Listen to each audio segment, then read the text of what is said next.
नमस्कार, मैं रचना शर्मा चढ़ती कला टाइम टीवी देख रहे सभी दर्शकों का स्वागत करती हूं। आप देख रहे हैं हरियाणा के समाचार। समाचारों की शुरुआत से पहले एक नजर आज की मुख्य सुर्खियों पर।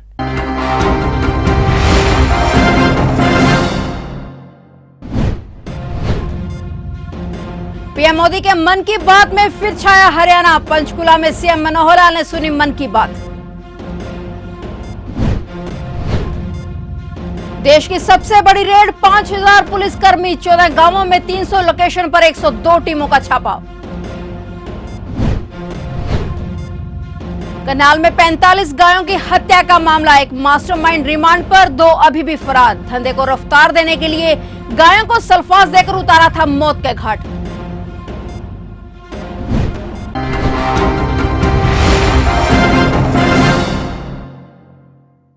और अब समाचार विस्तार से। पीएम मोदी ने मन की बात कार्यक्रम का 100वां एपिसोड पूरा कर लिया है। इस दौरान पीएम मोदी ने देश के कई अनसंग हीरो से भी बात की है। उन्होंने हरियाणा के जींद के सेल्फी विद डॉक्टर को लेकर खास चर्चा की। प्रधानमंत्री ने बताया कि आखिर हरियाणा में लिंगानुपात पर काफी चर्चा होती थी। फिर उनकी नजर सुनील जी के सेल्फी विद डॉक्टर कैंपेन पर पड़ी और उन्होंने इस मन की बात में शामिल किया।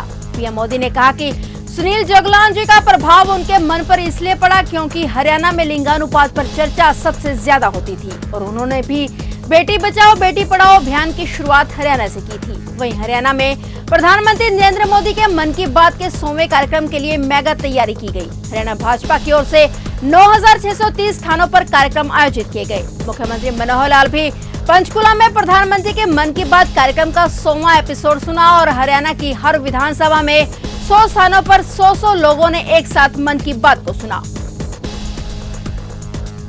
लगातार बढ़ रहे साइबर अपराधों पर रोक लगाने के लिए स्पेशल टास्क फोर्स हरियाणा यानी एसटीएफ ने देश की सबसे बड़ी रेड डाली है। 125 हैकरों को एक साथ दबोचा गया है। एसटीएफ ने प्रदेश के अलग अलग जिलों से फोर्स बुलवाकर पूरे मेवात को छावनी में बदल दिया और 14 गांवों में 300 टीमें बनाकर 102 स्थानों पर रेड करते हुए इन 125 हैकरों को काबू किया है। इनमें एक मोस्ट वांटेड अपराधी साबिर उर्फ भुट्टू भी शामिल है। इस पर 10,000 का इनाम भी रखा गया है। रेड करने से पहले 1.5 महीने तक पूरे प्रदेश में जांच की गई, जिसके बाद साफ हुआ कि मेवात के पुन्हाना, पिंडगवां सहित बिछोर थाना क्षेत्र के 14 गाँव ऐसे हैं जिनमें बैठकर यह हैकर प्रदेश ही नहीं बल्कि देश भर के लोगों को साइबर ठगी का शिकार बना रहे हैं। इस रेड को कामयाब बनाने और कार्रवाई को अंजाम देने के लिए हरियाणा पुलिस ने 5000 से अधिक पुलिस कर्मियों की अलग अलग टीमें गठित की, जिनमें 1 एसपी, 6 एडिशनल एसपी, 14 डीएसपी सहित अन्य पुलिस कर्मियों की 300 टीमें बनाई गई और ताकि अपराधियों को काबू करने के साथ ही क्षेत्र में कानून व्यवस्था न खराब हो। इसके बाद गाँवों को चिन्हित कर ताबड़तोड़ छापेमारी कर कार्रवाई को अंजाम दिया गया।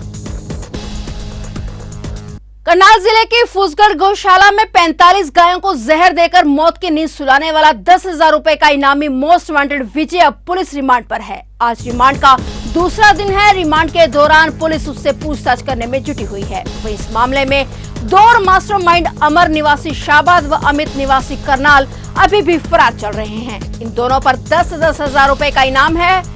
बता दें कि एसटीएफ ने गोवंश के हत्यारे विजय को 28 अप्रैल यानी 2 दिन पहले ही अंबाला से गिरफ्तार किया था। पुलिस ने आरोपी विजय पर 10,000 का इनाम भी रखा था। गिरफ्तार करने के बाद न्यायालय में पेश किया गया। न्यायालय ने उसे 2 दिन के पुलिस रिमांड पर भेज दिया है। कुछ दिन पहले खुलासा हुआ था कि गायों की मौत कम हो रही थी, जिससे आरोपियों का धंधा मंदा पड़ गया था। एक गाय की खाल चर्बी बेचकर 8 से 10,000 की कमाई हो जाती थी, लेकिन गाय कम मर रही थी और इसलिए अपने धंधे को रफ्तार देने के लिए मास्टरमाइंड अमर ने अपने साथियों के साथ गायों को सल्फास देकर मौत के घाट उतारने की साजिश रची और अपनी साजिश में ये कामयाब भी हो चुके थे। लेकिन जब मामला सुर्खियों में आया तो प्रशासन हरकत में आ गया। मामले की छानबीन शुरू की गई और उससे 4 आरोपियों को गिरफ्तार किया गया। गौशाला में 45 गायों की मौत की खबर से पूरा प्रशासन हरकत में आ गया। जी, दिनांक 27 जनवरी 2023 को करनाल की फूसगढ़ गौशाला में संदिग्ध अवस्था में 45 गोवंशों की मृत्यु होनी पाई गई थी, जिसकी जब जांच की गई तो पता चला कि उन गोवंशों को किसी ने जहर देकर मारा है। तब जब शुरुआती जांच में ये चीज पता लगी कि जो ये गांव की हत्या की गई है, गोवंशों की हत्या ये की गई है, ये उनकी खाल को बेचने का जो काम करते हैं उनके द्वारा एक प्री प्लान्ड तरीके से ये की गई है। तो उसी में हमारे एक ये वांटेड था विजय सन ऑफ मायाराम, जो कि पटियाला के गांव बरकतपुर का रहने वाला है। ये भी उस मुकदमे में तभी से वांछित चल रहा था। इसको हमने सीक्रेट इंफॉर्मेशन के बेस पर कल पटियाला से इसको काबू किया। काबू करने के बाद हमने इससे पूछताछ के बाद इसको आगामी कार्रवाई के लिए हमने जिला करनाल पुलिस के हवाले कर दिया है। जी, इसके ऊपर माननीय पुलिस महानिरीक्षक कार्यालय करनाल के द्वारा 10,000 रुपए का इनाम घोषित था, जिसको हम तभी से ही फॉलो कर रहे थे जब से ये वांछित था। और कल हमने इसको सीक्रेट इंफॉर्मेशन के आधार पर काबू करके आगामी कार्रवाई के लिए करनाल पुलिस के हवाले कर दिया कि इसमें कुल 4 अपराधी हैं जिनकी पहले गिरफ्तारी हो चुकी है। जो बाकी के अन्य वांछित अपराधी हैं उन पर भी हम निरंतर अपने प्रयास कर रहे हैं उनको पकड़ने के लिए। जैसे ही वो पकड़े जाते हैं हम उसके बारे में आपको सूचित करेंगे। भारतीय कुश्ती महासंघ के अध्यक्ष बृजभूषण शरण सिंह के खिलाफ महिला पहलवानों द्वारा लगाए गए यौन उत्पीड़न के आरोपों के सिलसिले में 2 एफआईआर दर्ज हो चुकी हैं। इसके बाद इस मामले में कुश्ती महासंघ के अध्यक्ष ने खुद सामने आकर अपना बचाव किया और पहलवानों पर साजिश रचने का आरोप लगाया। अब पहलवान विनेश फोगाट ने बृजभूषण शरण सिंह के आरोपों पर पलटवार किया है। विनेश ने कहा कि उसने केवल 4 नेशनल नहीं खेले हैं, बीते 14 साल में पहले भी नेशनल खेला और आज भी खेलूंगी। बजरंग और बाकी लोग भी ट्रायल देकर ही गए थे, कोई भी खिलाड़ी देश से बड़ा नहीं है। इस दौरान विनेश ने यह भी कहा कि नेशनल के नियम बदलने की बात बेबुनियाद और झूठी है। विनेश फोगाट ने भारतीय कुश्ती महासंघ के अध्यक्ष बृजभूषण शरण सिंह की हर बात का पलटवार करते हुए उसके हर सवाल का जवाब दिया। वहीं बजरंग पुनिया ने कहा कि शिकायतकर्ता नाबालिग है, ये बात बृजभूषण को आखिर कैसे पता चली, हम ये सवाल पूछना चाहते हैं। बजरंग बोले कि कमेटी की गोपनीय बातें बृजभूषण तक कैसे पहुंचती हैं। मुख्यमंत्री मनोहर लाल ने कहा कि निजी स्कूल विद्यार्थियों को पुस्तकों की बिक्री मनमाने ढंग से ना कर पाए, इसके लिए सरकार की ओर से पॉलिसी लागू की जाएगी ताकि अभिभावकों को आर्थिक रूप से परेशानी ना हो। नई पॉलिसी के तहत किताबों के पेज व कागज की क्वालिटी के साथ ही रेट निर्धारित किए जाएंगे और प्रदेश स्तर पर किताबों के चार्ट बनाकर आमजन को जानकारी दी जाएगी। स्कूल द्वारा अभिभावकों से किताबों के अधिक रेट लेने पर मुख्यमंत्री ने सेकेंडरी शिक्षा विभाग के निदेशक डॉक्टर अंशज सिंह से फोन पर बातचीत करते हुए इस प्रकार के अभिभावकों के आर्थिक नुकसान को रोकने के लिए पॉलिसी बनाने के आदेश दिए। साथ ही निजी स्कूल निर्धारित स्लैब के अनुरूप फीस लेने के आदेश मुख्यमंत्री द्वारा दिए गए हैं। एक स्कूल की जो कंप्लेंट आई थी जिसके अंदर किसी बच्चे को एडमिशन देने के लिए अभिभावक जो गए तो उन्होंने फीस ले ली और बाद में उस बच्चे का एडमिशन नहीं हुआ तो उन्होंने फीस देने से मना किया। लेकिन हमने कहा या तो फीस वापस करें, नहीं तो उसके खिलाफ कार्रवाई करेंगे एफआईआर। कोई बच्चे का एडमिशन या तो करने के बाद कोई बाहर निकालता तो फीस रख सकते हैं, लेकिन अगर एडमिशन हुआ ही नहीं है, वो वेटिंग लिस्ट में है, तो उसकी फीस रखने का उनका अधिकार नहीं है, इसलिए वापस करने के लिए निर्देश दिए हैं। प्राइवेट स्कूलों में कुछ शिकायतें मिल रही थी, खास करके किताबों का, और पैसा जो मनमाना वसूल करते थे और अपने ही परिसर में अपनी दुकानें खोलते थे। किताबें कुछ तो एनसीईआरटी की लगती हैं, एनसीईआरटी की तो लेते ही हैं, लेकिन एनसीईआरटी के अलावा भी कुछ किताबें थोपी जाती हैं। अब हमने उनको कहा कि जो रेट्स हैं उसके ऊपर एक कैप लगा देंगे कि इससे ज़्यादा, यानी किताब के साइज़ के, नंबर ऑफ पेजेस के हिसाब से, और एक रेट तय करेंगे कि उसमें उससे ज़्यादा नहीं बेच सकते वो। उससे नीचे में कोई बेचना चाहे ठीक है, हमारे अपनी जो कॉस्ट आती है सरकारी, उसमें थोड़ा बहुत अगर जोड़ना भी होगा तो प्रॉफिट का मानो 5-10% उनका जोड़ेंगे, लेकिन एक कैप लगा करके सबको सर्कुलर करेंगे ताकि रेट्स जो है वो मनमाने वसूल ना कर सके। हरियाणा के रेवाड़ी जिले में दिल्ली जयपुर हाईवे पर रविवार सुबह जींद की सीआईए टीम और बदमाशों के बीच मुठभेड़ हो गई। दोनों तरफ से कई राउंड फायरिंग हुई और इस बीच बदमाश अपनी स्कॉर्पियो गाड़ी मौके पर छोड़कर फरार हो गए। गोलीबारी में पेट्रोल पंप पर कार्यरत सेल्समैन गोली लगने से घायल हो गया। अब सीआईए और लोकल पुलिस बदमाशों की धरपकड़ के लिए सर्च अभियान चलाए हुए है। मिली जानकारी के मुताबिक जींद नंबर की काले रंग की स्कॉर्पियो गाड़ी में कुछ बदमाश लड़के को किडनैप करके ले जा रहे थे। मामले में जींद सीआईए की टीम बदमाशों को पकड़ने के लिए उनके पीछे लगी हुई थी। तभी सीआईए जींद को लोकेशन मिली कि स्कॉर्पियो गाड़ी में सवार बदमाश रेवाड़ी के दिल्ली जयपुर हाईवे पर पड़ने वाले बावल इलाके में घूम रहे हैं। उसके बाद सीआईए टीम में स्कॉर्पियो गाड़ी को चारों तरफ से घेर लिया और बदमाशों को पकड़ने के लिए पुलिस ने उनकी गाड़ी के टायर भी फायर कर दिए, जिससे टायर फट गया। इस बीच बदमाश धनाधन फायरिंग करते हुए गाड़ी से उतरकर भाग गए। फायरिंग में पास के ही एक पेट्रोल पंप पर काम करने वाला सेल्समैन देवराज गोली लगने से घायल हो गया, जिसे अस्पताल में भर्ती कराया गया। पुलिस टीम बदमाशों को पकड़ने में लगी हुई है।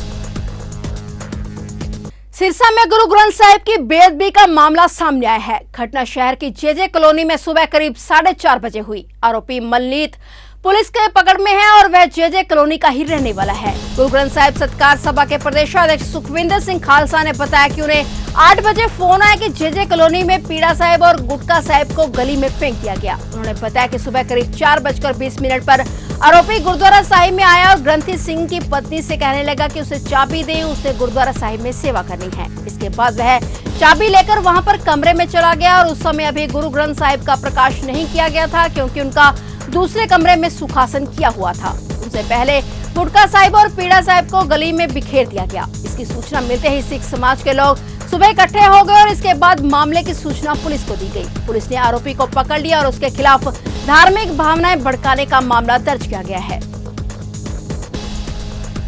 भ्रष्टाचार पर लगाम लगाने के लिए एंटी करप्शन ब्यूरो इन दिनों अंबाला में एक्टिव नजर आ रहा है। बीते दिनों पुलिस और वन विभाग के 5 कर्मचारी रिश्वत मांगते और लेते हुए रंगे हाथों पकड़े जा चुके हैं। और इसी बीच एंटी करप्शन ब्यूरो द्वारा अंबाला छावनी एसडीएम कार्यालय स्थित पटवार खाने के एक पटवारी को रिश्वत मांगने के आरोप में गिरफ्तार किया गया है। पटवारी चरणजीत सिंह पर जमीन के वारसा ने इंतकाल करने के एवज में एक किसान से 20,000 रुपए रिश्वत मांगने के आरोप लगे हैं। पटवारी को गिरफ्तार कर मामला दर्ज कर लिया गया है और जांच के बाद आगे की कार्रवाई की जाएगी।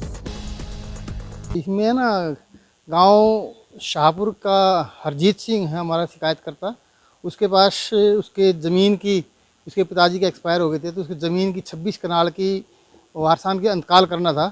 उस इंतकाल के बार बार चक्कर कटवा रहा था, तो उसने हमारे पास आज एक दरखास्त पेश करी और उसने रिकॉर्डिंग पेश करी, जिसके भी आपने पता दर्ज करके उसको गिरफ्तार कर लिया। सर कितने पैसे? 20,000 रुपये मांग रहा था उसको। सर पहले भी कोई इस तरह की शिकायत है? काफ़ी, हाँ, इसको 5-6 महीने से परेशान कर रखा था शिकायतकर्ता को, तो उसने आज हमारे पास आके दरखास्त दी, हमने कार्रवाई कर दी। डिमांड, हाँ, रिकॉर्डिंग है इनकी, और अंतकाल को पूरा करने के लिए उसके ज़मीन को उसके परिवार के नाम करने के लिए उसके पैसे मांग रहा था ये। हाँ जी, फोन रिकॉर्डिंग। सर कहाँ से इनको? अब इसके कार्यालय से कराया नहीं, ऑन डिमांड है उनकी 20,000 रुपये की उस पर। सर क्या कुछ कार्रवाई की जाए? कार्रवाई अभी तफ्तीश जारी है और कल हम उनको पेश करेंगे कोर्ट में। सर एफआईआर नंबर 10 दर्ज होगी हमारे।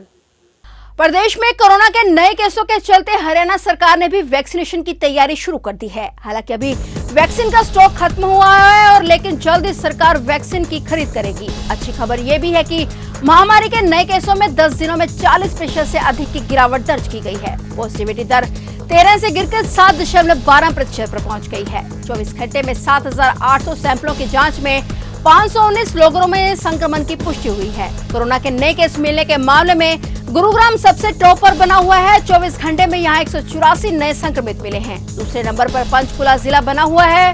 यहां 54 लोगों में संक्रमण की पुष्टि हुई। राज्य में 24 घंटे के दौरान 3,965 एक्टिव केस रिकॉर्ड हुए हैं। सबसे ज्यादा एक्टिव केस गुरुग्राम जिले में है। यहाँ 1,564 केस दर्ज किए गए हैं। वहीं प्रदेश सरकार ने कोविड को रोकने के लिए लगाई गई पाबंदियों का पालन करने की जनता को हिदायत दी है।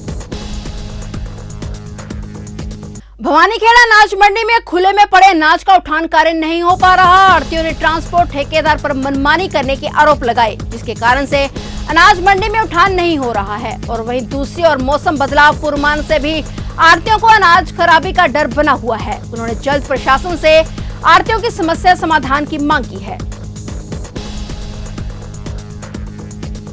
10 दिन से एक गाड़ी भी नहीं है हमारे यहाँ। ठीक है, बारिश का मौसम है, बहुत ज़्यादा बारिश होने की संभावना है। ये भरे पड़े हैं कट्टे और कोई उठान नहीं हो रहा। पिछले 8-10 दिन से ऐसे कोई काम नहीं हुआ। वैसे ही रेस्ट कर रही है। वो कह रहे हैं सर क्या करें हम, समस्या है, मौसम का खराब बता रखा है और उठान नहीं हो रहा। उठान हो गया तो कौन जिम्मेवार होगा? कल गेट भी लॉक किया था, इसी कारण लॉक किया था कि उठान नहीं हो रहा।